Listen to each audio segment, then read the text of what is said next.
Isang malakas na kalabog ang gumising sa diwa ni Amara.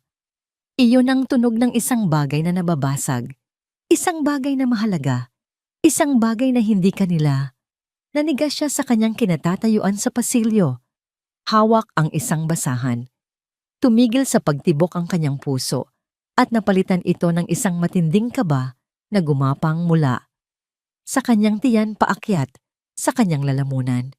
Isa lang ang pinanggalingan ng tunog na yon, ang silid ni Doña Victoria. At isa lang ang taong posibleng gumawa niyon. Nanay. Halos pabulong na usal niya sa sarili. Binitawan niya ang basahan at halos liparin ang pasilyo.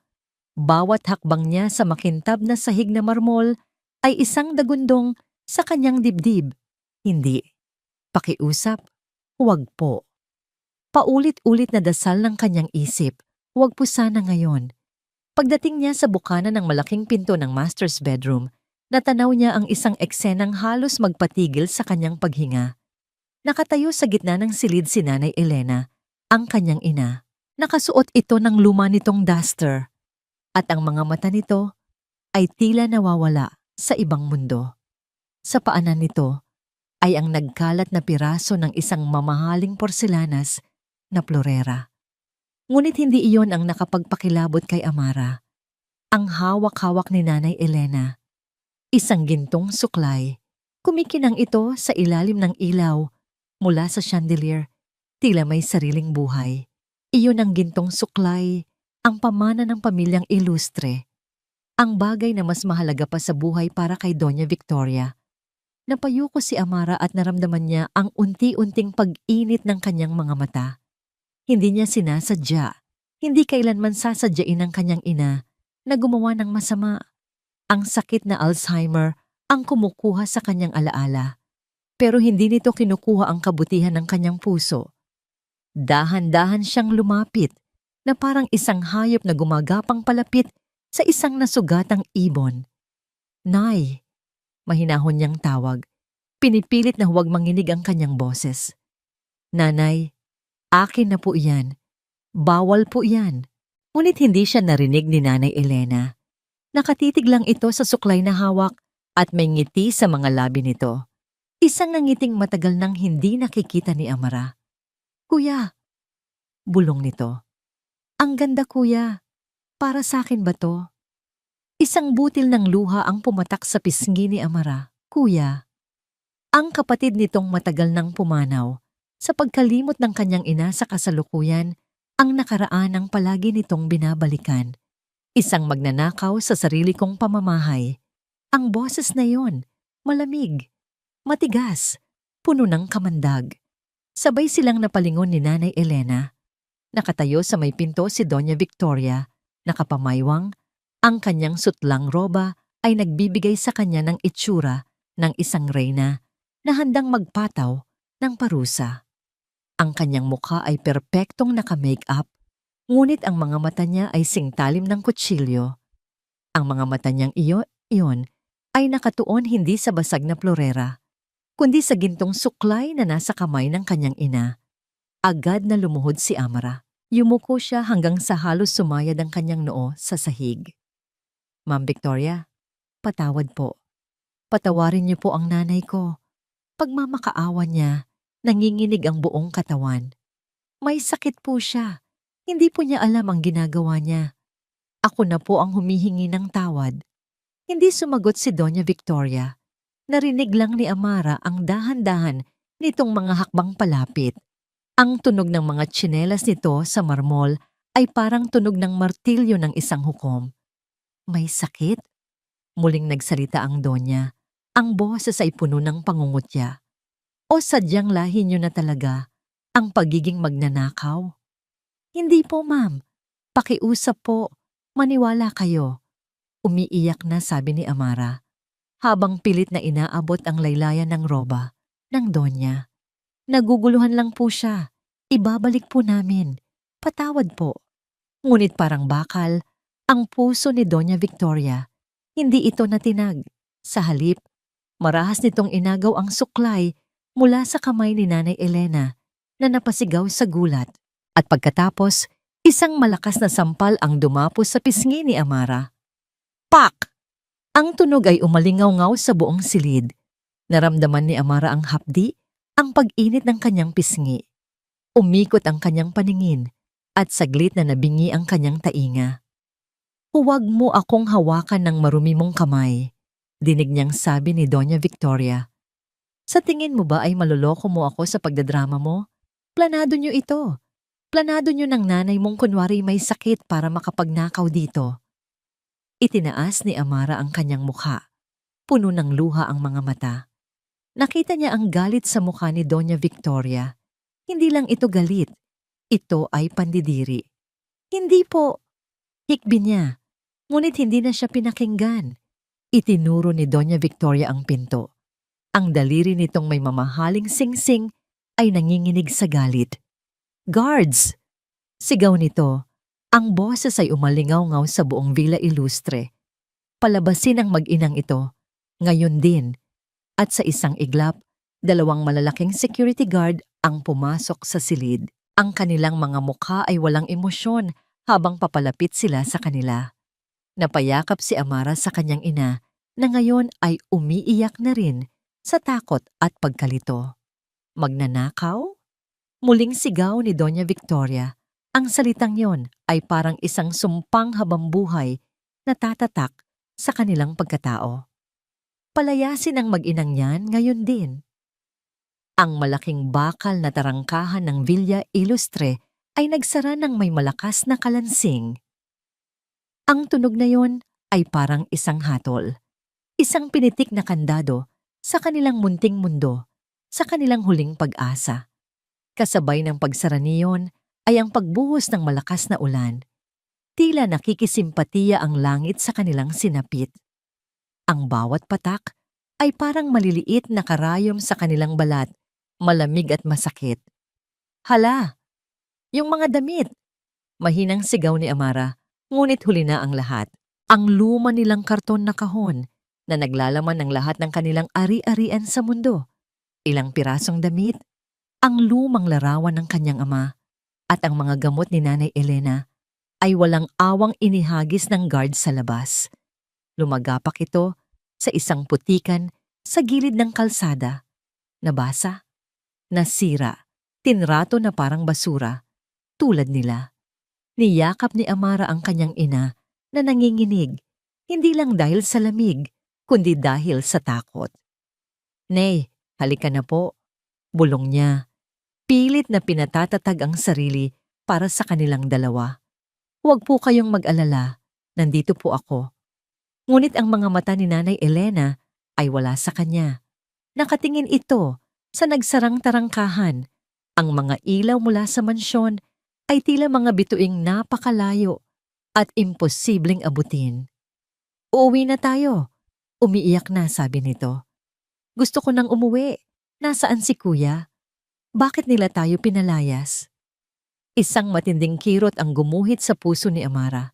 Paano niya ipapaliwanag sa ina ang isang bagay na kahit siya ay hindi matanggap, na sa isang iglap, ang bubong na kanilang sinisilungan ay ipinagkait na sa kanila dahil sa isang pagkakamaling hindi naman nila sinadya? Hinila niya ang ina palayo sa tarangkahan, palayo sa lugar na yon na naging saksi sa kanilang kahihiyan. Ang bawat hakbang ay mabigat. Ang bawat patak ng ulan sa kanyang mukha ay humahalo sa kanyang mga luha. Wala silang payong, wala silang patutunguhan. Nakarating sila sa isang waiting shed, ngunit puno na ito ng mga tao. Ang mga tingin na ipinukol sa kanila ay puno ng awa at pagtataka. Basang-basa, marungis, at may bit-bit na basag na karton. Sino nga ba naman ang hindi mapapatingin? Nagpatuloy sila sa paglalakad, hinahanap ang kahit anong masisilungan. Nakakita si Amara ng isang saradong tindahan na may maliit na silong. Hinila niya ang ina doon. Isinandal niya ito sa pader at ginamit ang sariling likod para salagin ang malakas na ihip ng hangin at ulan. Niyakap niya si Nanay Elena ng mahigpit. Ramdam niya ang panginginig nito. Hinubad niya ang manipis niyang jacket at isinuot ito sa ina. Kahit na siya na mismo ang giniginaw, Amara, anak, nilalamig ako. Humihikbing sabi ni Nanay Elena. Konting tiis lang po. Nay, sagot ni Amara, ang boses ay basag na. Magiging okay din po ang lahat. Pangako. Isang pangakong hindi niya alam kung paano tutuparin. Tumingala siya sa madilim na langit. Bakit? Ito ang tanong na paulit-ulit sa kanyang isip. Bakit kailangang maging ganito kalupit ang mundo sa kanila? Hindi ba sapat na ang pagsubok ng sakit ng kanyang ina? Kailangan pa bang dagdagan ng ganitong pagtrato mula sa mga taong wala namang ginawa, kundi pagsilbihan niya ng tapat? Habang magkayakap sila sa gitna ng kadiliman, isang matinding liwanag ang tumama sa kanila. Isang itim at mamahaling kotse ang dumaan sa kanilang tapat. Bumagal ito ng bahagya at sa isang saglit, ang kanilang kaawa-awang kalagayan ay naging sentro ng atensyon ng mga headlight nito. Nakita ni Amra ang anino ng driver sa loob. Isang lalaki. May kausap sa cellphone. Hindi nito pinansin ang mag-inang basang sisiw sa gilid ngang daan. Dumiretso lang ito at lumiko papasok sa subdivision kung nasaan ang Villa Ilustre. Ang kotse ni Sir Miguel. Para siyang sinaksak. Nandoon lang siya. Ilang metro lang ang layo. Ang amo niyang sa loob ng isang taon ay palagi niyang hinahangaan dahil sa kabaitan nito sa mga litrato. Ngunit sa gabing ito, sa gabing pinakakailangan niya ng tulong, dumaan lang ito na parang hangin. Hindi siya nakita. O marahil ay nakita siya, ngunit piniling huwag na lang pansinin. Nang mawala ang liwanag ng kotse, tila nawala na rin ang huling piraso ng kanyang pag-asa. Doon na siya tuluyang napahagulgol. Hindi na niya napigilan. Ang lahat ng sakit, galilit, at pagkadurog ng puso ay bumuhos kasama ng ulan. Napayuko siya. Isinubsob ang mukha sa balikat ng kanyang ina at umiyak ng umiyak. Wala na. Wala na silang babalikan. Wala na silang pupuntahan. Gutom na ako.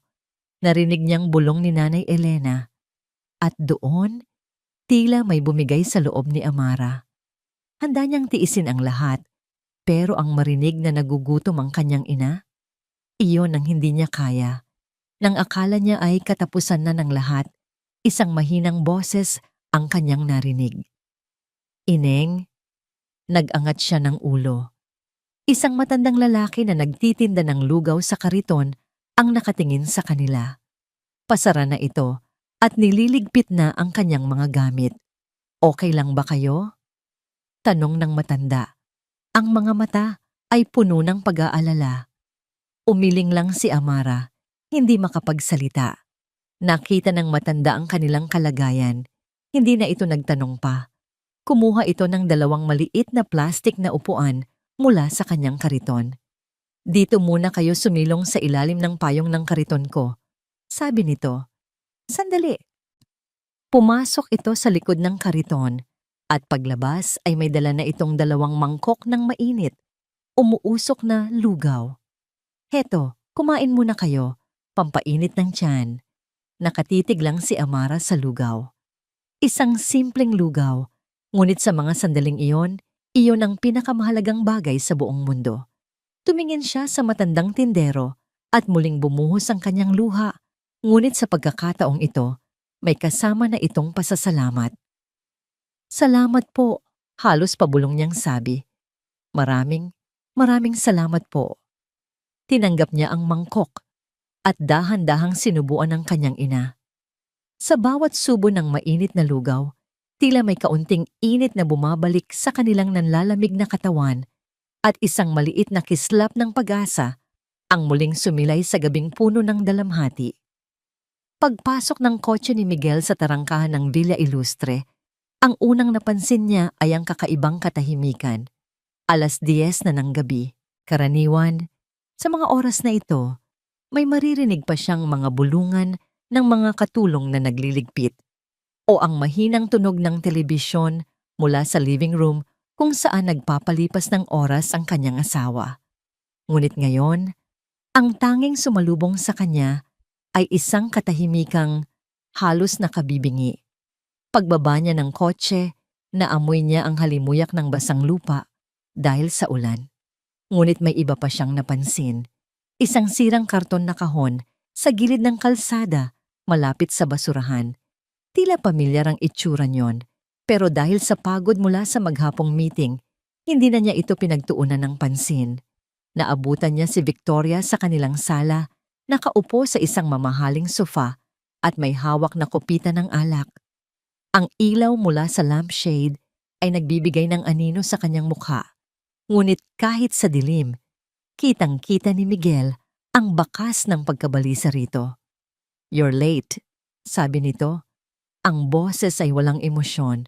"Traffic and the meeting ran long," sagot ni Miguel habang niluluwagan ang kanyang kurbata. Lumapit siya at hinalikan ito sa noo. "Is everything okay? It's too quiet." Huminga ng malalim si Victoria na parang naghahanda para sa isang mahabang talumpati. "I had to fire the maid, Amara." Natigilan si Miguel. "Amara? Why? She was a good worker." "A good worker?" Tumawa ng mapakla si Victoria. "Miguel, you have no idea what happened. That girl is a thief, a snake. I caught her, red-handed, in our bedroom. She was trying to steal my gintong suklay." Napakunot ang noo ni Miguel. "The golden comb? Are you sure? That doesn't sound like her." "Of course, I'm sure." Tumaas ang boses ni Victoria. Dinramatiko nito ang pagkukwento. Ikinumpas pa ang mga kamay habang inilalarawan ang kataksilan ni Amara. She even brought her senile mother as an accomplice. Nagkunwari pang may Alzheimer para makalapit sa mga gamit ko. It was a performance, Miguel. A disgusting, calculated act. I felt so violated in my own home. I had no choice but to throw them out. Pinakinggan ni Miguel ang bawat salita. Sa isang banda, gusto niyang paniwalaan ang kanyang asawa. Ngunit sa kabilang banda, may isang bagay sa kwento na hindi ka panipaniwala. Si Amara, na ni hindi makatingin sa kanila ng diretso dahil sa hiya, ay maglalakas loob na magnakaw, pero pagod na siya para makipagtalo. "If you say so," sabi na lang niya. "You did what you had to do." Ngunit ng gabing iyon, habang nakahiga na sila sa kama, hindi mapakali si Miguel. Paulit-ulit na tumatakbo sa isip niya ang nangyari. May mali. Dahan-dahan siyang bumangon para hindi magising si Victoria. Nagpunta siya sa kusina para uminom ng tubig, pero ang mga paa niya ay dinala siya sa pasilyo patungo sa mga silid ng mga katulong. Ang silid ni Amara ay bahagyang nakaawang. Sumilip siya sa loob. Malinis ang kwarto, na para bang walang nakatira. Maayos na nakatupi ang manipis na kumot sa ibabaw ng maliit na kama. Walang anumang personal na gamit na naiwan, maliban sa dalawang bagay na nakapatong sa maliit na mesa. Pumasok siya, at doon, sa ibabaw ng maliit na mesa, nakita niya ang isang sobre. Ang sahod ni Amara para sa buwan na ito. Hindi niya kinuha. Para kay Miguel, iyon ang unang piraso ng palaisipan na hindi tumutugma. Kung si Amara ay isang magnanakaw na may masamang plano, bakit niya iiwanan ang perang sigurado na niyang sa kanya? Sa tabi ng sobre ay isang kuping kahon ng gamot. Generic na brand, gamot para sa Alzheimer. Tinitigan niya ito. Ito ang patunay na hindi nagkukunwari ang ina ni Amara. At ang murang brand ng gamot ay patunay ng kanilang kahirapan. Bakit magnanakaw ng isang bagay na napakatingkad tulad ng gintong suklay kung pwede namang pera ang kunin na mas madaling itago? Bumalik siya sa pasilyo. Nakasalubong niya si Manang Celia, isa sa mga matatandang kasambahay na papunta sa banyo. "Manang," tawag niya rito. Halatang nagulat si Manang Celia na makita siya doon. "Sir Miguel, gabi na po." "Alam ko po," sabi ni Miguel. Sinubukang gawing kalmado ang kanyang boses. "Tungkol po kay Amara, nakita niyo po ba ang nangyari kanina?" Agad na napayuko si Manang Celia. Hindi ito makatingin ng diretso sa kanya. "Wala po akong alam, sir." Nanginginig na sagot nito. "Nasa kusina po ako buong hapon." Manang please, pakiusap ni Miguel. Kailangan ko lang malaman ang totoo. Ngunit umiling lang ang matanda. Ang mga mata ay puno ng takot. Hindi takot sa kanya, kundi takot sa kung sino. Takot sa asawa niya. Pasensya na po, sir. Wala po talaga akong nakita. At mabilis itong naglakad palayo. Ang takot sa mga mata ni Manang Celia ay mas malakas pa sa anumang pagkumpirma. May itinatago sila. May kinatatakutan sila. Pumunta si Miguel sa kanyang home office. Binuksan niya ang kanyang computer at inaccess ang security system ng buong bahay. May mga kamera sa bawat pasilyo, sa bawat sulok ng mansyon. Hinanap niya ang footage mula sa hallway na malapit sa kanilang silid. Sa oras na sinabi ni Victoria na nangyari ang insidente, nandoon ang file. Pero nang subukan niyang i-play ito, isang mensahe ang lumabas sa screen. File deleted. Nanlamig si Miguel. Hindi ito corrupted. Hindi ito error. Malinaw ang nakasulat. Deleted. At iilan lang ang may access sa system para gawin iyon, siya. At si Victoria, napatingin siya sa bintana sa madilim na gabing basang-basa ng ulan. Ang lahat ng piraso ay nagsimulang magkabit-kabit sa kanyang isip. Ang iniwang sahod, ang murang gamot, ang takot sa mata ng ibang katulong, at ngayon, ang binurang ebidensya. Hindi pagnanakaw ang nangyari. Isa itong pagtataboy na puno ng kalupitan. Kinuha niya ang kanyang cellphone. Dinial niya ang numero ng kanyang pinagkakatiwalaang assistant. Leo? Sabi niya nang may sumagot sa kabilang linya. I have a job for you. It's personal and urgent. Huminto siya saglit. Pinapakiramdaman ng bigat ng desisyong kanyang gagawin. Hanapin mo sa akin ang lahat ng impormasyon tungkol sa isang babaeng nagngangalang Amara Reyes at sa kanyang ina. Ang mga araw na sumunod ay naging isang malabong panaginip ng gutom, pagod at kahihiyan. Ang kalye ang naging bago nilang tahanan. Ang gabi ay isang kalabang kailangan nilang talunin gamit ang mga lumang dyaryo bilang kumot at ang yakap ng isa't isa bilang panangga sa lamig. Ang umaga ay isang karerang kailangan nilang takbuhin para makahanap ng kahit anong pagkakakitaan bago pa man sila paalisin sa kanilang pansamantalang pwesto sa bangketa. Natutunan ni Amara ang lengguwahe ng kalye, ang pag-iwas sa tingin ng mga taong puno ng pandidiri, ang pagpapasalamat sa mga nag-aabot ng ilang baryang nalaglag mula sa langit, ang pagtitiis, higit sa lahat, ang pagtitiis. Sa ikatlong araw, isang ginang ang lumapit sa kanya habang nagbabaka sakali siyang makakuha ng trabahong maglaba sa isang komunidad. Ineng, naghahanap ka ng trabaho? Tanong ng babae. Ang ngiti nito ay tila isang sinag ng pag-asa. May alam akong boarding house. Kailangan nila ng tagalinis. Maliit lang ang sahod, pero may libreng pagkain at isang maliit na kwarto kung saan pwede mong isama ang nanay mo. Halos maiyak si Amara sa galak. Talaga po? Naku, salamat po sa Diyos. Kahit ano pong trabaho, tatanggapin ko. Kailangan mo lang magbigay ng 200 piso para sa uniforme at mga gamit sa paglilinis. Ibibigay ko sa iyo ang address pagkatapos, sabi ng ginang. 200 piso. Iyon na ang lahat ng perang naipon niya mula sa pagtanggap ng limos at pagtitinda ng bote. Pero para sa isang bubong sa kanilang ulunan at isang totoong trabaho, walang halaga ang perang yon. Walang pag-aalinlangan niyang ibinigay ang pera sa babae. Sandali lang, Ineng ha? Diyan ka lang. Kukunin ko lang ang address sa kaibigan ko. Nakangiting sabi nito at pumasok sa isang eskinita. Naghintay si Amra. 5 minuto, 10 minuto, 30 minuto. Ang pag-asa sa kanyang dibdib ay unti-unting napalitan ng kaba. Sinubukan niyang sundan ng ginang sa eskinita. Ngunit pagdating niya doon, wala na ito. Naglaho na parang bula, kasama ang lahat ng kanyang pera. at ang kanyang pag-asa. Niloko siya.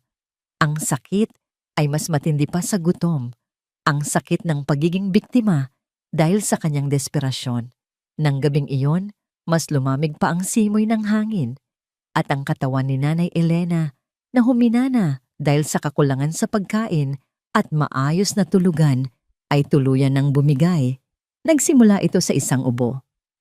Pagkatapos ay isang panginginig. At bago pa man maghating gabi, nilalagnat na ng mataas ang kanyang ina. Nagdedeliryo ito. Binabanggit ang mga pangalang hindi kilala ni Amara at tinatawag ang kanyang kuya. Napuno ng matinding takot si Amara. Hindi pwede. Hindi niya kayang mawala pa ang kanyang ina. Kailangan niya ng pera. Kailangan niya ng pambili ng gamot. Kinapa niya ang kanyang leeg. Nandoon pa ang tanging bagay na may halaga na natira sa kanya. Isang maliit na silver locket, kupas na at may mga gasgas na bigay sa kanya ng kanyang ama bago ito pumanaw. Sa loob ay may maliit na larawan nilang tatlo. Noong mga panahong buo pa sila at masaya. Ito ang huling alaala niya. Ang tanging connection niya sa isang buhay na matagal nang nawala. Umiiyak siyang pumasok sa isang pawn shop na bukas pa. Ang matabang lalaki sa likod ng rehas na bakal ay halos hindi siya pinansin. "Magkano to?" tanong niya. Ang boses ay nanginginig habang iniaabot ang locket. Tiningnan lang ito ng lalaki. Sinuri. Tinimbang. 150, sabi nito. Hindi man lang nag-abalang tumingin sa kanya. 150 pesos, 150 piso. Ganoon lang kababa ang halaga ng huling piraso ng kanyang nakaraan. Ngunit sa mga sandaling iyon, ang halagang iyon, ang pagkakaiba ng buhay at kamatayan para sa kanyang ina. Pumikit siya ng mariin, hinahayaan ang huling patak ng luha na dumaloy sa kanyang pisngi. "Sige po, tanggap ko na." Hawak ang perang papel na tila nag-aapoy sa kanyang palad. Tumakbo siya papunta sa pinakamalapit na butika. Bumili siya ng paracetamol at isang maliit na bote ng tubig. Pagbalik niya, nakita niya si Nanay Elena na nakaupo. Nakatulala. Gamit ang hintuturo, may iginuguhit ito sa maalikabok na semento ng sahig. Isang simbolo, isang ibon na may mahabang buntot.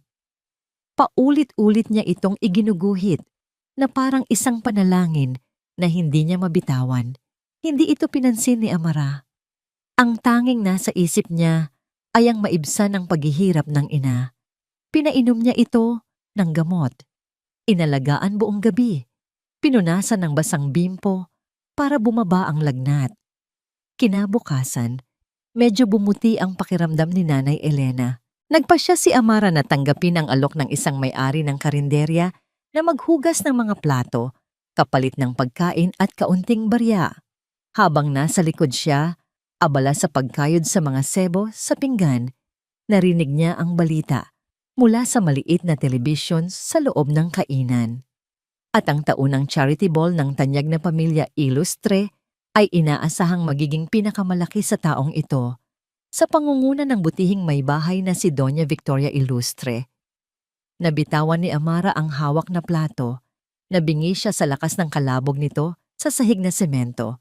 Sa screen, nakita niya ang mukha ng babaeng nagpalayas sa kanila. Nakangiti ito sa mga kamera, napapaligiran ng karangyaan, nagsasalita tungkol sa pagtulong sa mga nangangailangan. Isang huwad na anghel, isang demonyong nagbabalat kayong santo. Sa mga sandaling iyon, ang lungkot at paghihirap na nararamdaman ni Amara sa loob ng ilang araw ay biglang nag-iba ng anyo. Nagliyab ito. Naging isang bagay na mas mainit, mas matalim. Naging galit. Hindi ito tama. Habang sila ng kanyang ina ay nagdurusa sa kalsada, ang babaeng ito ay ipinagdiriwang ng mundo. Isang apoy ang nagsimulang umusbong sa kanyang puso. Isang determinasyon. Hindi pa tapos ang laban. Hindi niya hahayaang magwagi ang kasamaan. Para sa kanyang ina, para sa kanilang dignidad, lalaban siya. Ilang araw nang balisa si Miguel. Paulit-ulit niyang binabalikan ang bawat piraso ng impormasyon o ang kakulangan nito. Si Leo, ang kanyang assistant, ay walang mahanap na matinong record tungkol kay Amara Reyes maliban sa isang luma at hindi na aktibong probinsyal na address. Parang multo ang mag-ina, naglaho. Gabi-gabi, tinitingnan niya ang mga lumang photo album ng pamilya na itinago sa ilalim ng kanyang aparador. Mga larawang kupas, mga ngiting matagal nang nagyelo sa panahon. Hinahanap niya ang kahit anong bakas. At doon, sa isang sulok ng isang family picture, noong halos hindi pa siya naipapanganak, nakita niya ito. Isang batang babae, siguro mga 10 taong gulang, nakatayo sa likod ng kanyang ama. Mahaba ang buhok nito at may hawak na manika. Sa likod ng larawan may nakasulat na kamay, Papa, Mama, at ang munting si Leonora. Leonora. Ang pangalang narinig na niya noon mula sa kanyang ama. Sa mga gabing malalim na ang iniisip nito at napapabuntong hininga. Kawawa naman ang kapatid ko. Bulong nito minsan. Nawala. Kapag tinatanong niya kung ano ang nangyari, iiling lang ito at mag-iiba ng usapan. Isang hiwagang hindi na muling nabuksan. Tumunog ang kanyang cellphone. Si Leo. Sir, good evening, sabi nito sa kabilang linya. Sir, wala pa rin po akong balita kay Amara. Pero may nahanap po akong iba. Tungkol sa suklay. Napaupo ng tuwid si Miguel. What about it? Nahanap ko po ang record ng alahasya na gumawa niyan. Matagal na po. A long time ago. Pero buhay pa po ang may-ari. Matanda na. Baka po may alam siya. Kinabukasan pinuntahan ni Miguel ang address na ibinigay ni Leo. Isang maliit na pinto sa isa sa mga lumang kalye ng Quiapo. Ang karatula sa taas ay halos nabura na. Adores Fine Jewelry. Pagpasok niya, sinalubong siya ng amoy ng lumang kahoy at chemical. Isang matandang lalaki na may makapal na salamin ang nag-aayos ng isang relos. Magandang umaga po, bati ni Miguel. Tumingala ang matanda. Si Mang Ador. Pinagmasdan siya mula ulo hanggang paa. Ano ang maipaglilingkod ko sa'yo, iho? Inilabas ni Miguel ang kanyang cellphone at ipinakita ang isang malinaw na litrato ng gintong suklay. Ito po. Gusto ko lang po sanang malaman kung kayo po ang gumawa nito. Naningkit ang mga mata ni Mang Ador sa likod ng makapal na salamin. Tinitigan niya ang litrato ng matagal. Pagkatapos ay tumingin siya kay Miguel. At may nagbago sa kanyang ekspresyon. Isang pagkilala. Isang pag-iingat. Matagal na yan, sabi nito. Ang boses ay mahina. Bakit mo hinahanap? Mahalaga po sa pamilya namin. May gusto lang po akong linawin. Sagot ni Miguel. Pinipilit na maging kalmado. May mga detalye po ba kayong natatandaan tungkol dito? Bumuntong hininga ang matanda. Ibinaba nito ang hawak na relos at tinanggal ang salamin para punasan. Ang ama mo ang nagpagawa niyan. Si Don Ricardo. Regalo niya raw para sa bunso niyang kapatid. Tumango si Miguel. Alam ko po. Para po kay Leonora. Oo, para kay Leonora, sabi ng matanda. Pero may isang detalye dyan na tanging ako at ang ama mo lang ang nakakaalam. Isang lihim na bilin. Ano po iyon? Tanong ni Miguel. Hindi na maitago ang pananabik. Kung titingnan mong mabuti, sabi ni Mang Ador. Sa ilalim ng isa sa mga ngipin ng suklay, sa pinakadulo, may inukit akong isang napakaliit na simbolo. Halos hindi mo makikita kung hindi mo alam na nandoon. Anong simbolo po? Tumingin si Mang Ador sa kanyang mga mata. Isang munting maya. Parang may kung anong malamig na dumaloy sa mga ugat ni Miguel. Isang ibon. Bakit po maya? Iyon ang palayaw ng Don Ricardo sa kapatid niya nung mga bata pa sila. Paliwanag ng matanda. Ang kanyang munting maya. Palagi raw kasing masaya at malikot ang kapatid niya parang ibon. Ipinaukit niya yan para kahit anong mangyari, may isang tanda ang suklay na para lang talaga sa kapatid niya. Isang bagay na silang dalawa lang ang nakakaalam. Napatulala si Miguel, ang kanyang munting maya. Leonora, nagpasalamat siya at umalis sa alahasya na parang lumulutang. Ang lahat ay unti-unting nagiging malinaw. Habang nagmamaneho siya pabalik, gulong-gulo ang isip, biglang nag-vibrate ang kanyang cellphone. Isang message mula kay Leo, isang litrato. Iyon ang larawan ng sahig ng isang maliit at maruming kwarto sa isang pansamantalang tirahan kung saan huling namataan si Amara. At sa maalikabok na semento, may isang guhit na ginawa gamit ang daliri. Isang ibon na may mahabang buntot. Isang krudong guhit ng isang maya. Humigpit ang hawak niya sa manibela. Kinilabutan siya mula ulo hanggang paa. Ang simbolong iginuhit ng isang matandang may Alzheimer at ang lihim na simbolong inukit sa gintong suklay ay iisa. Biglang nanuyo ang kanyang lalamunan. Ang babaeng pinalayas ng kanyang asawa, ang matandang babaeng tinawag nitong magnanakaw, ang babaeng may sakit na iginuguhit ang palayaw ng kanyang nawawalang tiyahin. Diyos ko! Bulong niya sa sarili, puno ng pagkasindak. Si Nanay Elena, siya si Tita Leonora.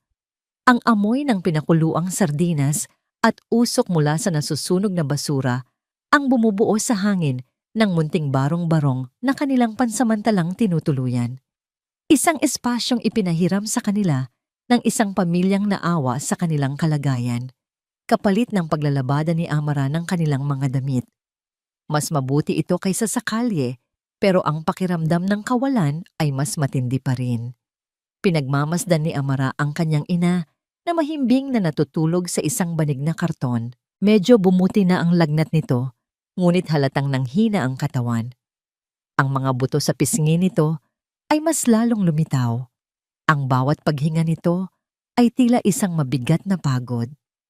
Ang apoy ng galit na unang umalab sa puso ni Amara noong nakaraang araw ay hindi pa rin namamatay.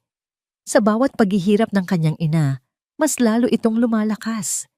Sila ang may-ari ng lahat ng karangyaan sa mundo, habang sila ng kanyang ina ay nagtitiis sa ganito. Isang araw, ipapamukha niya sa kanila ang kanilang ginawa. Isang araw, bigla, isang hindi pamilyar na ingay ang gumambala sa karaniwang gulo ng eskinita. Isang ugong ng isang mamahaling makina ng sasakyan. Nagtinginan ng mga tao sa labas, nagbulungan. Sumilip si Amara sa siwang ng kanilang dingding na yari sa yero, at ang kanyang puso ay halos tumalon palabas ng kanyang dibdib. Isang itim, makintab na kotse. Ang parehong kotse na dumaan sa kanila noong gabing pinalayas sila. At mula sa driver's seat lumabas ang isang lalaking nakaputing polo shirt at slacks. Ang damit niya ay sumisigaw ng yaman na hindi nababagay sa maputik at masikip na lugar na yon. Si Sir Miguel Ilustre. Anong ginagawa niya dito? Paano niya sila nahanap? Napuno ng takot at galit ang dibdib ni Amara. Nandito ba siya para tapusin ang kanilang paghihirap sa mas malupit na paraan? O baka naman may iba pang akusasyon si Doña Victoria na ipupukol sa kanila? Bumukas ang pinto ng barong-barong. Si Leo, ang assistant ni Miguel, ang nagbukas nito. Sa likod niya ay si Miguel. Ang muka ay hindi mabasa. Agad na kumilos si Amara. Mabilis siyang tumayo sa pagitan ni Miguel at ng kanyang natutulog na ina. Itinaas niya ang kanyang mga braso na parang isang inahing manok na poprotekta sa kanyang sisiw. Ang kanyang mga mata, na dati puno ng takot sa tuwing kaharap ang mga ilustre, ngayon ay nag-aapoy sa galit. Anong kailangan niyo dito? Matigas niyang tanong. Ang boses ay nanginginig sa pinaghalong emosyon. Hindi pa ba kayo tapos sa amin? Kulang pa ba ang ginawa ninyo? Hindi sumagot si Miguel. Ang kanyang mga mata ay hindi nakatingin kay Amara. Nakapako ito sa nakahigang si Nanay Elena. Ang ekspresyon sa mukha ni Miguel ay isang bagay na hindi pa nakikita ni Amara kailanman. Hindi ito galit. Hindi pandidiri. Ito ay sakit. Isang malalim at matinding kalungkutan. Umalis na kayo. sabi ni Amara. Mas matatag na ngayon. Wala na kayong makukuha sa amin. Kinuha niyo na ang lahat. Ngunit hindi natinag si Miguel. Dahan-dahan siyang humakbang papasok sa maliit na espasyo at ginawa niya ang isang bagay na tuluyang gumulat kay Amara. Lumuhod siya. Ang makapangyarihang si Miguel Ilustre, ang CEO ng isa sa pinakamalaking kumpanya sa bansa, ay lumuhod sa maruming sahig ng kanilang barong-barong. Ang putik ay dumikit sa kanyang mamahaling pantalon. Ang kanyang mga mata ay kapantay na ngayon ng natutulog niyang ina. Tita, bulong nito. Ang boses ay basag at puno ng pagsisisi. Tita Leonora. Leonora? Sino si Leonora? Naguluhan si Amara. Anong pinagsasabi niya? Isa na namang laro? Isang paraan para pagmukain silang masama? Pero ang reaksyon ng kanyang ina ang nagpatigil sa lahat ng iniisip niya. Dahil sa boses ni Miguel, dahan-dahang iminulat ni Nanay Elena ang kanyang mga mata. Sa unang pagkakataon, sa loob ng maraming araw, ang mga mata niyang karaniway malabo at nawawala sa sarili ay nagkaroon ng focus. Tumingin ito hindi sa kawalan, kundi diretso sa mukha ni Miguel. Nagkaroon ng isang saglit na katahimikan kung saan tanging ang paghinga lang nila ang maririnig. Isang sandali ng pambihirang linaw sa isip ng isang babaeng matagal nang binihag ng karamdaman. Tinitigan ni Nanay Elena ang mukha ni Miguel at isang salita ang lumabas sa mga labi nito. Isang salitang mahina, halos isang bulong, ngunit umalingaw-ngaw sa buong silid na parang isang kulog. Mickey? Napatakip si Amara sa kanyang bibig. Nanlaki ang kanyang mga mata sa pagkabigla. Mickey? Ang kanyang inang halos hindi na maalala ang sarili niyang pangalan. Kilala si Sir Miguel at sa isang palayaw na puno ng paglalambing? Paano? Ang mundo ni Amara ay gumuho. Ang galit na kanyang inipon ay biglang napalitan ng isang nakalilitong pagtataka. Ang lahat ng alam niya, lahat ng pinaniniwalaan niya ay biglang nagkalamat. Nakita ni Miguel ang pagkakataon. Tumingin siya kay Amara. Ang kanyang mga mata ay puno ng pakiusap at matinding pagsisisi. Amara, pakiusap, sabi niya. Ang boses ay nanginginig. Hayaan mo akong tulungan kayo. Let me fix this. Ang alok ng tulong. Ang mga salitang dapat sana'y musika sa kanyang pandinig. Ngunit ang narinig lang ni Amara ay ang pangalan ng pamilyang sumira sa kanila. Ang pamilyang puno ng kasinungalingan. Ang pamilyang nagdulot ng lahat ng kanilang paghihirap. Ang pagkalito niya ay muling nabalot ng galit at kawalan ng tiwala. Hindi! Sigaw niya. Ang lakas ng kanyang boses ay gumulat maging sa kanyang sarili. Itinuro niya ang pinto. Hindi namin kailangan ng tulong mula sa isang ilustre. Ang mga salita ni Amara ay parang mga punyal na paulit-ulit na tumatarak sa puso ni Miguel habang nagmamaneho siya pauwi. Hindi namin kailangan ng tulong mula sa isang ilustre. Ang bawat salita ay totoo. Ang bawat salita ay nararapat. Ang pangalan niya, ang pangalan ng kanyang pamilya, ay hindi na simbolo ng karangalan. Isa na itong sumpa. Isang tatak ng kasalanan at kasinungalingan. Ang galit na nararamdaman niya ay hindi na para lang sa kanyang asawa. Para na ito sa kanyang buong pamilya, sa kanyang ama na naging duwag, at sa kanyang sarili dahil sa matagal na pagkabulag. Pagpasok niya sa mansyon, naramdaman niya ang artipisyal na lamig mula sa aircon. Ang malinis at malawak na espasyo ay tila isang kulungan. Ang bawat mamahaling palamuti ay tila isang insulto sa kaawa-awang kalagayan ng kanyang tiyahin. Naabutan niya si Victoria sa kanilang silid, nakaupo sa harap ng salamin, tinatanggal ang kanyang mga alahas. Nang makita siya nito mula sa refleksyon, isang pilit na ngiti ang sumilay sa mga labi nito. "You're home early?" sabi nito. Ang boses ay kalmado, na parang isang ordinaryong gabi lang.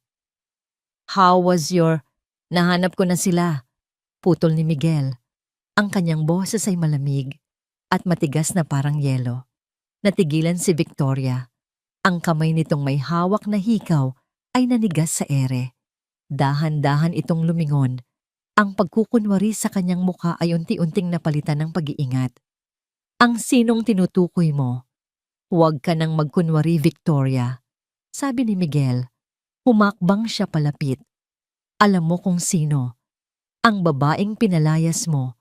Ang babaeng tinawag mong magnanakaw. Tumayo si Victoria. Ang kanyang katahimikan ay napalitan ng depensa. At ano ngayon? Sinundan mo pa talaga ang mga basurang yon? Miguel, ano bang nangyayari sa'yo? Ang pangalan niya ay Leonora. Mariing sabi ni Miguel. Binibigkas ang bawat pantig na parang isang bala. Siya si Tita Leonora, kapatid ni Papa, tiyahin ko. Sa isang iglap, ang lahat ng kulay ay nawala sa mukha ni Victoria. Ngunit hindi ito napalitan ng pagsisisi o gulat. Napalitan ito ng isang bagay na mas nakakatakot. Galit. Isang dalisay at nag-aapoy na galit. So nalaman mo na, sabi nito. Ang boses ay nanunuya. At ano ang inaasahan mo? Naluluhod ako at hihingi ng tawad? Miguel, ginawa ko lang ang nararapat. Isang kahihiyan ang babaeng iyon. May sakit sa isip. Paano kung may nakaalam na may kadugo tayong baliw na palaboy-laboy lang sa kalsada? Masisira ang pangalan natin. Pangalan? Sigaw ni Miguel, hindi na mapigilan ang sarili. Anong silbi ng malinis na pangalan kung nakatayo ito sa ibabaw ng kasinungalingan at pagmamalupit sa sarili nating kadugo? Hindi mo naiintindihan. Ako ba ang hindi nakakaintindi? Tumawa si Miguel ng mapakla. O ikaw ang nagbubulag-bulagan sa kasalanan mo? Bigla, sa sobrang galit, dinampot ni Victoria ang isang mamahaling florerang porselanas mula sa mesa at ibinato ito sa pader. Ang tunog ng pagbasag nito ay umumalingaw-ngaw sa buong silid kasing lakas ng pagsabog ng kanilang pagsasama. Kasalanan ko? Humiyaw ito.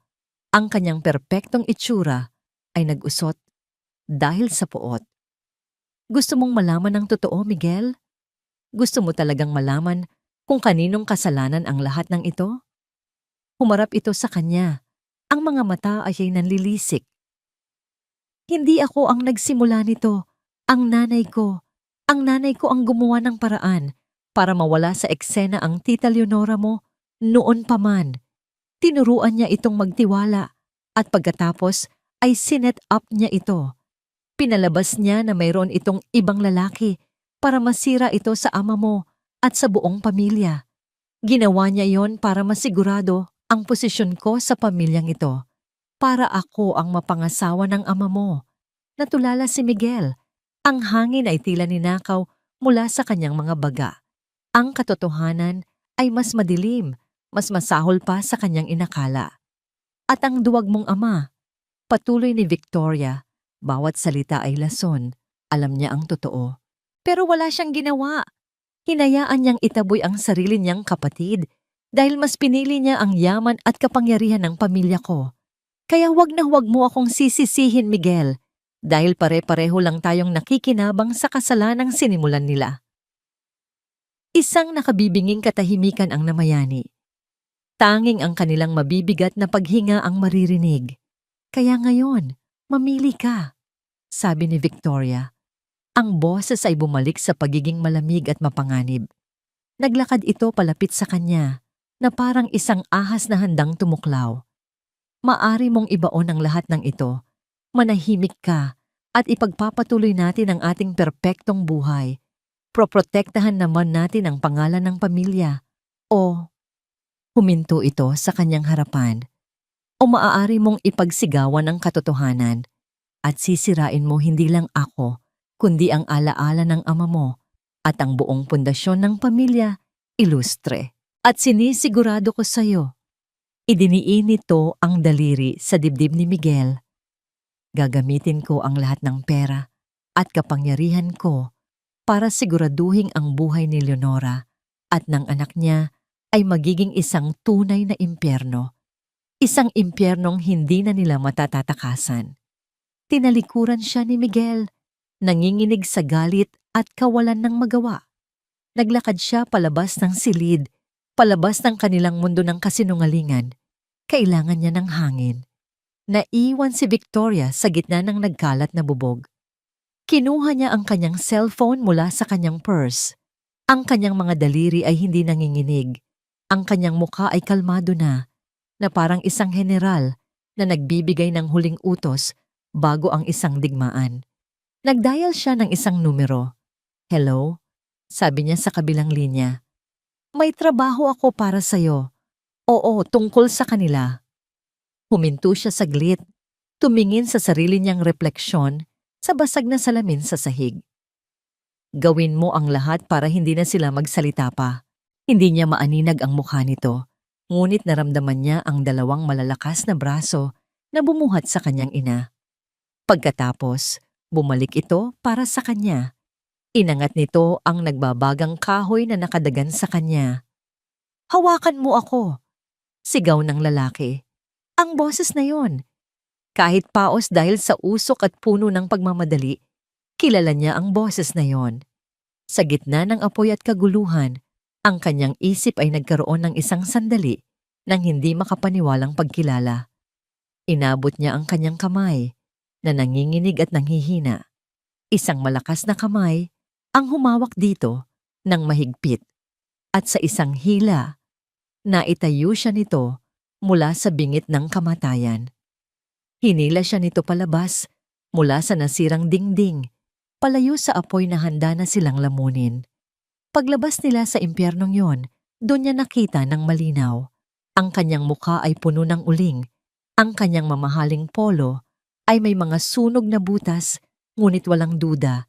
Si Miguel Ilustre ang nagligtas sa kanila. Nakita niya ang kanyang ina, ligtas sa mga braso ni Leo, ang assistant nito. Ang buong paligid ay isang eksena ng kaguluhan.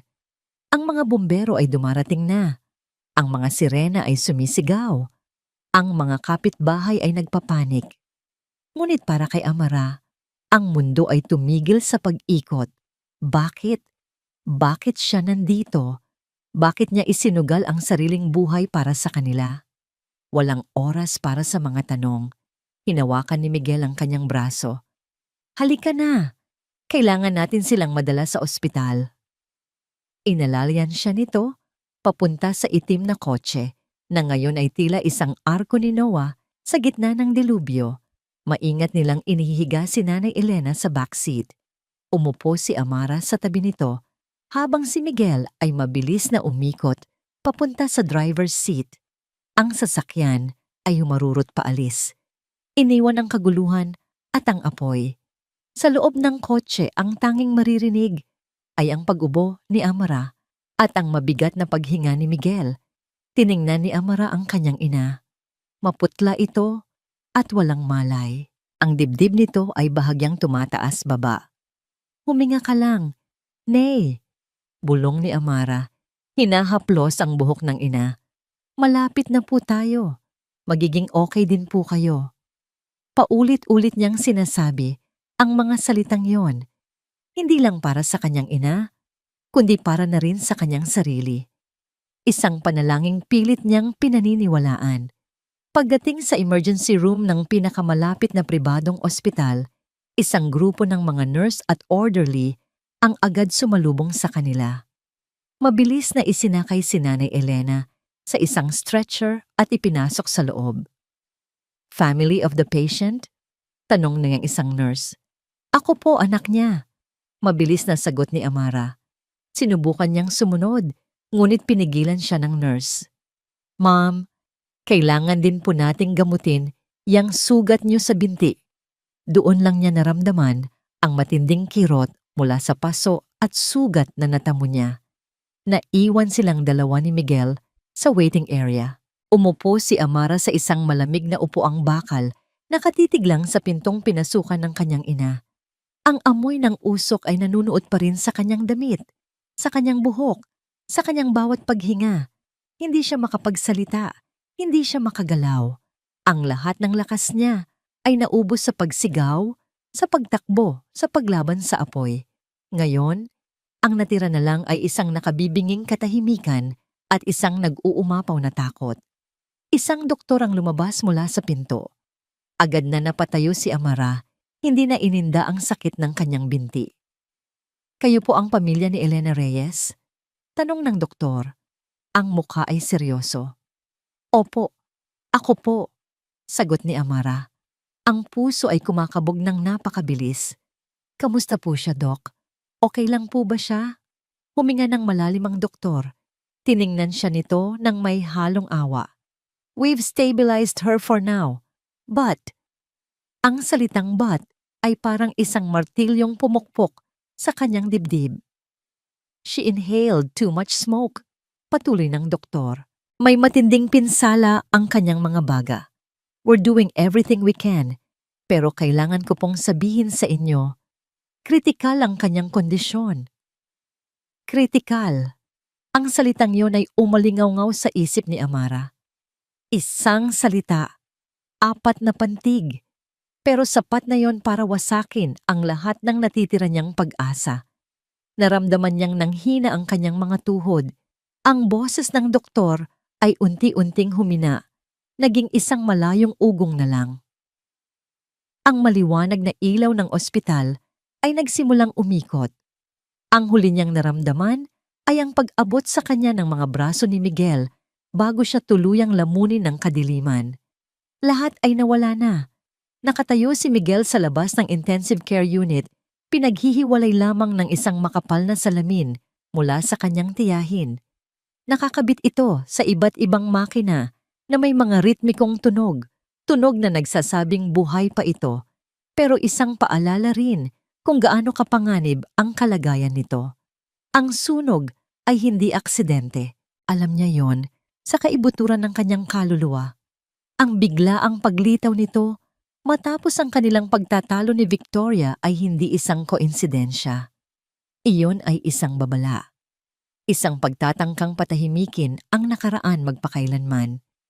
At iyon ang huling patak. Ang giyera na sinimulan ni Victoria ay tatapusin niya. Si Amara ay natutulog sa isang kwarto sa ibaba. Binigyan ng gamot na pampakalma matapos gamutin ang kanyang paso. Iniwan niya si Leo para bantayan ito. Sa ngayon, ang kanyang misyon ay iba. "Leo, kailangan ko ng tulong mo," sabi niya sa cellphone. Ang boses ay mababa at puno ng determinasyon. Lahat ng naging kasambahay sa Villa Ilustre mula pa noong panahon ng lolo't lola ko. Hanapin mo ang mga record. Hanapin mo kung sino pa ang buhay. Ngayon na. Makalipas ang 2 oras ng maigting na paghahanap, isang pangalan ang lumitaw. Lourdes Santos, kasambahay. Nagretiro 20 taon na ang nakalipas. Nakatira ngayon sa isang maliit na bahay sa Bulacan. Hindi na nag-aksaya ng panahon si Miguel. Ang bahay ni Manang Lourdes ay maliit, simple, ngunit malinis. Ang halamanan sa harap ay puno ng mga namumulaklak na orkidyas. Isang matandang babae na may mga puting buhok at mabait na muka ang nagbukas ng pinto. Ngunit nang makita nito kung sino ang nasa harapan niya, ang kabaitan sa kanyang muka ay biglang napalitan ng takot. "Sa Sir Miguel?" Nauutal na sabi nito. Agad na napahawak ng mahigpit sa pinto. "Anong ginagawa niyo po rito?" "Manang Lourdes," sabi ni Miguel. Sinubukang gawing pinakamahinahon ang kanyang boses. "Pwede po ba tayong mag-usap? Tungkol po sa nakaraan." Agad na umiling ang matanda. "Wala na po akong natatandaan, sir." Mabilis nitong sagot. Handa nang isara ang pinto. "Matanda na po ako.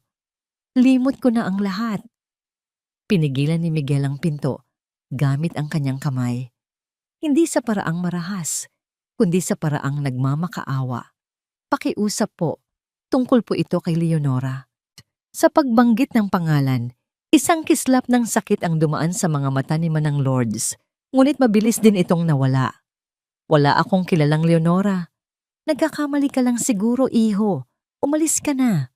Nakita ni Miguel ang takot sa mga mata nito.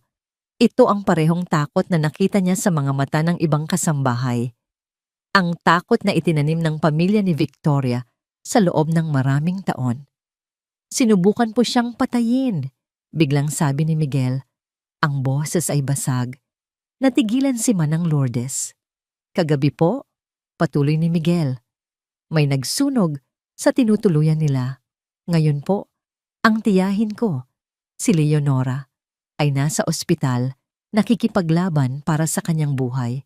Dahan-dahang binitawan ni Manang Lourdes ang pinto. Ang pagmamatigas sa kanyang mukha ay gumuho, napalitan ng matinding awa at kalungkutan. Pinapasok niya si Miguel sa kanyang maliit na sala. Ang munting maya, bulong ng matanda, habang nangingilid ang mga luha. Ganun ba kalupit ang sinapit niya? Doon, sa loob ng maliit na bahay na yon, ikinuwento ni Miguel ang lahat. Ang pagkakadiskubre niya sa katotohanan, ang pagtataboy, ang paghahanap, at ang sunog. Nakinig si Manang Lourdes. Ang kanyang mga kamay ay nanginginig habang nakapatong sa kanyang mga tuhod. Alam ko pong natatakot kayo, sabi ni Miguel pagkatapos. Pero kayo na lang po ang pag-asa ko. Kayo na lang po ang makakapagsabi ng totoong nangyari noon. Kailangan ko po ng tulong niyo para mabigyan ng hustisya si Tita Leonora. Hindi sumagot ang matanda. Sa halip, tumayo ito at naglakad papunta sa isang lumang baul na kahoy sa isang sulok. Binuksan niya ito. Ang amoy ng nakaraang panahon ay lumabas mula sa baul. Mula sa ilalim ng mga lumang damit at litrato, may kinuha siyang isang maliit na kahon. Inilapag niya ito sa mesa at binuksan. Sa loob ay may isang piraso ng papel na naninilaw na sa katagalan. Ang mga tupi ay halos mapunit na. Isang sulat. Bago siya tuluyang paalisin noon, nagsimulang magkwento si Manang Lourdes, ang boses ay garalgal. Ibinigay ito sa akin ni Leonora. Sabi niya, ibigay ko raw sa Kuya Ricardo niya. Pero tinakot ako ng nanay ni Doña Victoria. Sabi niya, kapag ginawa ko yon, madadamay ang pamilya ko. Naging duwag ako. Itinago ko ito. Sa loob ng maraming taon, binabagabag ako nito. Inabot niya ang sulat kay Miguel. Siguro, ito na ang tamang panahon. Nanginginig ang mga kamay na binuklat ni Miguel ang sulat. Ang sulat kamay ay maganda. At puno ng kabataan at kawalang muwang. Mahal kong Kuya Cardo, hindi ko maintindihan. Bakit ka galit sa akin? Bakit ayaw na akong kausapin ni Mama at Papa? May nagawa ba akong masama? Ang sabi ni Tita Elena, ang nanay ni Victoria, ay kailangan ko na raw umalis. Isang kahihiyan daw ako sa pamilya, pero wala akong maintindihan sa mga kasalanang ibinibintang nila sa akin. Alam mong hinding-hindi ko yun magagawa, Kuya, di ba? Aalis ako, dahil iyon ang gusto nila. Pero dala-dala ko ang gintong suklay na bigay mo. Ito na lang ang alaala ko sa'yo. Ang tanda ng pagmamahal mo sa iyong munting maya. Hihintayin ko ang araw na hahanapin mo ako. Hihintayin kita, Kuya. Nagmamahal, Leonora. Isang mainit na likido ang pumatak mula sa mata ni Miguel at tumama sa lumang papel. Hindi niya napigilan. Ito ang boses ng kanyang tiyahin. Isang boses na pinatahimik ng kalupitan. Isang panawagan na hindi kailanman dininig ng kanyang duwag na ama. Maingat niyang tiniklop ang sulat at inilagay sa kanyang bulsa. Ito na, ang huling katibayan. Isang testamento ng katotohanan na isinulat 40 taon na ang nakalipas. Tumayo siya at yumuko ng may malalim na pasasalamat kay Manang Lourdes. Maraming salamat po. Pangako po, poprotektahan ko kayo. Paglabas niya ng bahay, ang langit ay kulay kahel na. Hudyat ng paglubog ng araw. Kinuha niya ang kanyang cellphone at tiningnan ang calendar. Bukas ng gabi. Sa kanyang screen nakatingin sa kanya ang isang digital na paanyaya. Isang larawan ng mag-asawang Miguel at Victoria Ilustre, nakangiti. The Ilustre Family, Annual Charity Ball. Tinitigan niya ito. Hindi na bilang isang paanyaya sa isang party, kundi bilang isang paanyaya sa isang laban. Ito na ang magiging entablado. Sa harap ng lahat ng taong humahanga sa kanilang kabutihan, sa mismong mundo na binuo ni Victoria mula sa kasinungalingan, doon niya ilalabas ang katotohanan. Ang grand ballroom ng isang 5-star hotel ay kumikinang sa ilalim ng mga dambuhalang chandelier. Ang hangin ay puno ng amoy ng mamahaling pabango at masasarap na pagkain. Ang maririnig ay ang mahinang tunog ng isang string quartet, ang pinaghalong tawanan at ang kalansing ng mga kopita ng champagne. Para kay Miguel, ang lahat ng ito ay isang malaking kasinungalingan. Nakatayo siya sa tabi ng kanyang asawa, si Victoria. Sa paningin ng lahat, sila ang perpektong mag-asawa, ang makapangyarihan at mapagkawang-gawang illustre couple. Nakangiti siya, nakikipagkamay, tumango-tango. Ngunit sa loob, ang kanyang kaluluwa ay parang isang mahigpit na nakakuyom na kamao, naghihintay ng tamang sandali para sumuntok. Si Victoria ang reyna ng gabing ito. Nakasuot ito ng isang kumikinang na pulang bestida. Ang bawat galaw ay puno ng kumpiyansa at kapangyarihan. Siya ang sentro ng atensyon, ang araw kung saan umiikot ang lahat ng mga bituin sa silid na yon. Hindi niya alam na ang gabing ito ay ang gabi ng kanyang pagbagsak. "Darling, you seem distracted." Bulong nito sa kanya. Ang ngiti ay hindi umaabot sa kanyang mga mata. "Smile. Everyone's looking." Ngumiti si Miguel, isang nangiting malamig. "I'm just waiting for the right moment, my dear." Ang atensyon ng lahat ay nasa entablado, kung saan ang MC ay nagpapakilala sa susunod na magsasalita. Pero bigla, isang komosyon ang nagsimula sa may pasukan ng ballroom. Nagkaroon ng mga bulungan. Ang mga ulo ay nagsimulang lumingon. At doon, nakita siya ni Miguel. Hawak ni Amara ang laylayan ng kanyang bestida. Isang simpleng bestidang itim na ipinahiram lang sa kanya ng isang nurse sa ospital. Wala itong palamuti, wala itong kislap. Ito ay isang patak ng kadiliman sa isang dagat ng kulay at karangyaan. Kanina lang, nasa tabi siya ng kanyang ina. Pinagmamasdan ang mahimbing nitong pagtulog sa ilalim ng mga komplikadong makina ng ICU. Ang pag-alis sa tabi nito, ang pinakamahirap na desisyon sa kanyang buhay. Ngunit alam niya, para sa hustisya ng kanyang ina, kailangan niya itong gawin. "Ready ka na?" Tanong sa kanya ni Leo sa labas ng ballroom. Tumango si Amra. Huminga ng malalim. "Para sa nanay ko." Sa bawat hakbang niya papasok, naramdaman niya ang daan-daang matang nakatitig sa kanya. Mga matang mapanuri, nagtatanong, sino ang babaeng ito? Paano siya nakapasok dito? Anong karapatan niyang sirain ang kanilang perpektong gabi? Pero hindi niya ininda ang mga yon. Ang kanyang mga mata ay nakatuon lang sa isang tao sa kabilang dulo ng silid. Nakita niya si Doña Victoria na nakatingin sa kanya na may halong pagkalito at pagkadiri. Pagkatapos ay nakita niya si Sir Miguel at sa mga mata nito, nakita niya ang hudyat. Naglakad siya ng may dignidad na hindi niya alam na taglay niya pala. Ang bawat hakbang ay isang pahayag. Hindi na siya ang yukuulong katulong. Siya na ngayon ang anino ng katotohanan na handang lumamon sa kanilang mga kasinungalingan.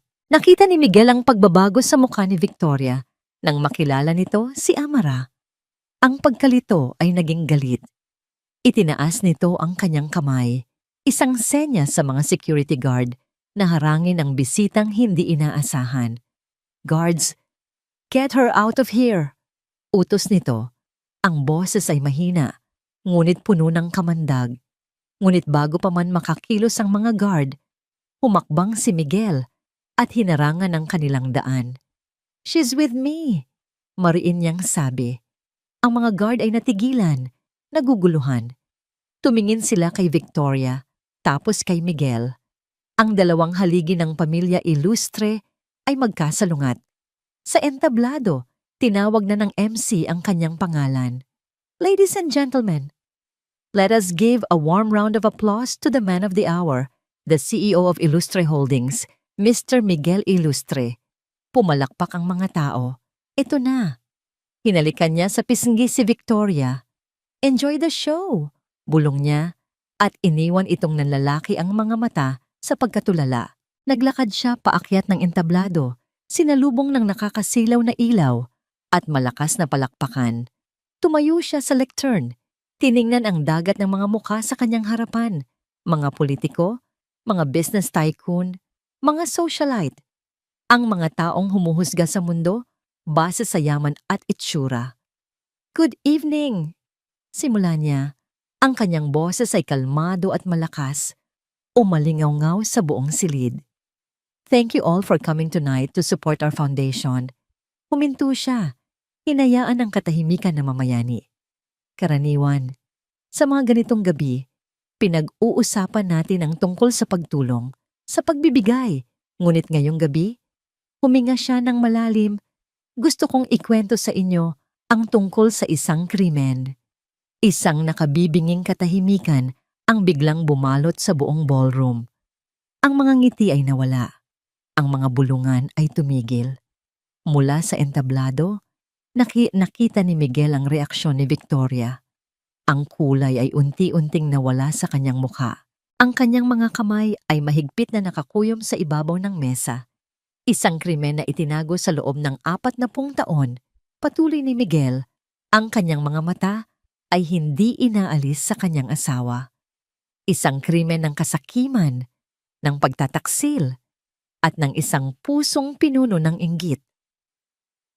Mula sa kanyang bulsa, inilabas niya ang 2 bagay. Una, ang gintong suklay na kumikinang sa ilalim ng spotlight. Pangalawa, ang luma at naninilaw na sulat. Nagsimula ang lahat sa isang batang babae na pinagkaitan ng kanyang pamilya, ng kanyang pangalan, at ng kanyang kinabukasan.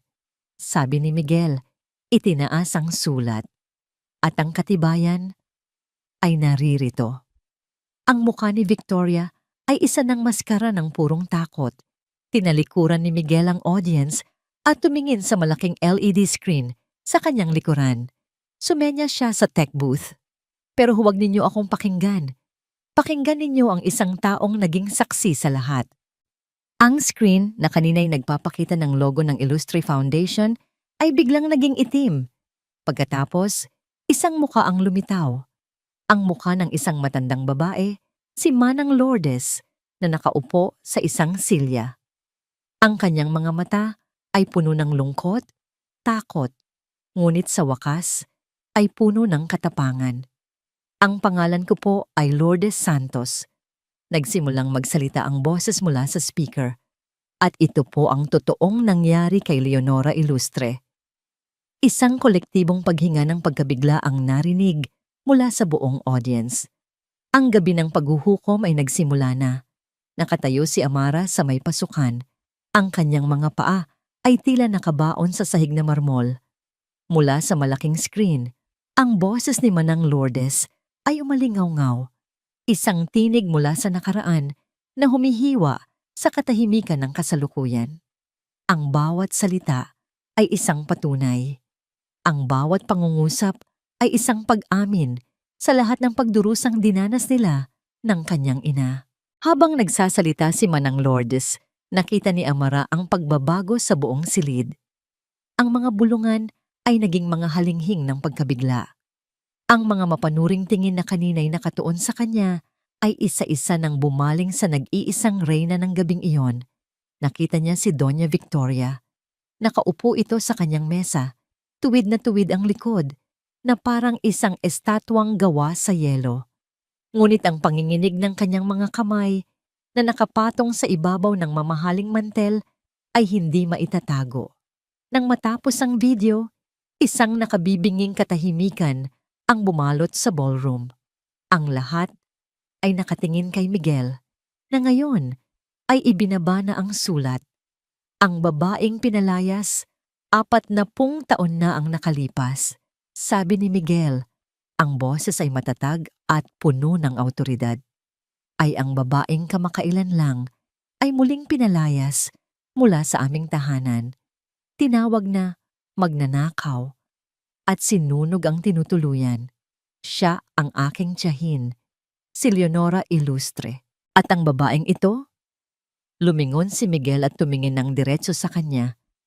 Ay ang kanyang anak, si Amara. Sa isang iglap, ang lahat ng mata ay muling napunta sa kanya. Ngunit ngayon, wala na ang panghuhusga. Napalitan ito ng awa, pagkagulat, at para sa ilan, paghanga. Ngunit ang katahimikan ay sinira ng isang tawang walang kagalakan. Isang tawang mapakla at puno ng desperasyon. Isang palabas! Sigaw ni Doña Victoria, tumatayo mula sa kanyang upuan. Ang kanyang pulang bestida ay tila isang apoy na nagbabadyang manupok. Napakagaling na palabas. Kumuha ka ng isang matandang ulyanin at isang hamak na katulong para sirain ang pangalan ko, ang pangalan ng pamilya natin. Tumingin ito kay Amara. Ang mga mata ay nanlilisik sa galit. At ikaw, isa kang ahas, isang manggagamit. Ginamit mo ang nanay mong may sakit para makapasok sa buhay namin, para makapagnakaw, at ngayong nabigo ka, siniraan mo ako sa sarili kong asawa? Gold digger! Hindi kumibo si Amara. Hinayaan niyang magsalita ang katotohanan para sa kanya. Ang katahimikan ng buong ballroom ay ang kanyang sagot. Walang naniwala kay Victoria. At doon, nagsimulang gumuho ang reyna. Nang makita niyang walang epekto ang kanyang mga salita, ang kanyang galit ay naging purong pagwawala. Kasalanan mo ito, Miguel. Mahina ka. Katulad ka ng iyong ama. Kung naging matigas ka lang, hindi sana mangyayari ito. At ikaw, Leonora, sigaw nito. Tumitingin sa kawalan na parang naroon ang ina ni Amara. Kung namatay ka na lang sana noon pa, isa kang kahiyan, isang sumpa sa pamilyang ito. Ang mga salitang yon, puno ng lason at walang pagsisisi, ang tuluyang nagdiin sa kanyang kapalaran. Ang mga bisita sa paligid ng kanyang mesa ay dahan-dahang napatayo at lumayo, na parang natatakot mahawa sa kanyang kabaliwan. Ang paghanga ay naging pandidiri, ang respeto ay naging pagkutya. Bigla, ang mga flash ng kamera ay nagsimulang sumabog na parang mga kidlat. Ang mga reporter na kanina'y tahimik lang sa isang sulok ay biglang nagkaroon ng lakas ng loob. Nagsimula silang maglapitan na parang mga buwitreng nakaamoy ng sariwang dugo. Doña Victoria, totoo po ba ang mga paratang? Saan po nagtatago si Miss Leonora Ilustre? Anong masasabi niyo sa attempted murder case na isasampa laban sa inyo? Ang mga tanong ay sunod-sunod, walang tigil. Napasigaw si Victoria, tinatakpan ng kanyang tainga, sinusubukang itaboy ang mga reporter. Ang kanyang dignidad ay nagkalat sa sahig, tinatapakan ng bawat tanong, winawasak ng bawat flash ng kamera. Sa gitna ng kaguluhan, naramdaman ni Amara ang isang presensya sa kanyang tabi. Bumaba na pala si Miguel mula sa entablado. Tumayo ito sa kanyang harapan. Hinarangan siya mula sa mga nagkakagulong tao, nilikha ang isang munting espasyo ng kapayapaan sa gitna ng digmaan. Tumingin siya sa eksena sa kanyang harapan. Ang pagbagsak ng babaeng nagdulot sa kanila ng sobrang sakit. Pero ang naramdaman niya ay hindi tuwa, hindi paghihiganti. Ang naramdaman niya ay kaluwagan. Napabuntong hininga si Amara. Isang hiningang hindi niya namalayang pinipigil niya pala. Gumaan ang kanyang dibdib na parang isang malaking bato na sa wakas ay naalis mula sa kanyang puso. Tapos na. Ang laban ay tapos na. Ang bigat na kanyang pinapasan sa loob ng maraming taon ay sa wakas nawala na. Bigla, 2 unipormadong pulis ang pumasok sa ballroom, sinundan ng ilang security personnel ng hotel. Nagbigay daan ang mga tao. Naglakad sila ng diretso papunta sa nag-iisang sentro ng kaguluhan. Victoria Ilustre, sabi ng isang pulis. Ang boses ay formal at walang emosyon. You are under arrest for questioning regarding the attempted arson in... Hindi na narinig ni Doña Victoria ang mga hululing salita. Sa pagkakita sa mga pulis, Ang huling piraso ng kanyang pagmamatigas ay tuluyan ng gumuho. Ang kanyang mga mata ay nawalan ng focus. Ang kanyang mga tuhod ay bumigay. At sa huling pagkakataon, siya ang naging sentro ng atensyon. Hindi bilang isang reyna, kundi bilang isang talunang kriminal na walang malay na bumagsak sa sahig. Sa pagbagsak ni Victoria, isang nakabibinging katahimikan ang muling namayani. Hinawakan ni Miguel ang kamay ni Amara. Ang init nito ay gumapang sa kanyang nanlalamig na balat. Isang koneksyon sa gitna ng pagkawasak. Tapos na ang lahat. Bulong ni Miguel. Ang kanyang mga mata ay nakatingin sa kanya. Puno ng isang emosyong hindi pa niya nakikita noon. Oras na para magsimula muli. Lumipas ang 6 na buwan. Ang hangin na nilalanghap ni Amara ngayon ay hindi na amoy usok o alikabok ng kalye. Ito ay amoy ng bagong gupit na damo, ng mga namumulaklak na rosas sa hardin, at ng malinis na linen. Nakatayo siya sa isang malawak na hardin, pinagmamasdan ang mga ngiti at tawanan. Sa isang bench, may 2 lola na naglalaro ng dama. Sa ilalim ng isang puno ng mangga, may isang grupo ng mga lolo na masayang nagkukwentuhan. Ito ang Pundasyon Leonora. Hindi na ito isang pangarap. Isa na itong tahanan, isang kanlungan. Ang eskandalong sumabog noong gabi ng charity ball ay yumanig sa buong alta sosyedad. Si Doña Victoria, ang reynang tinitingala ng lahat, ay naghaharap ngayon sa maraming kaso mula sa attempted arson hanggang sa perjury.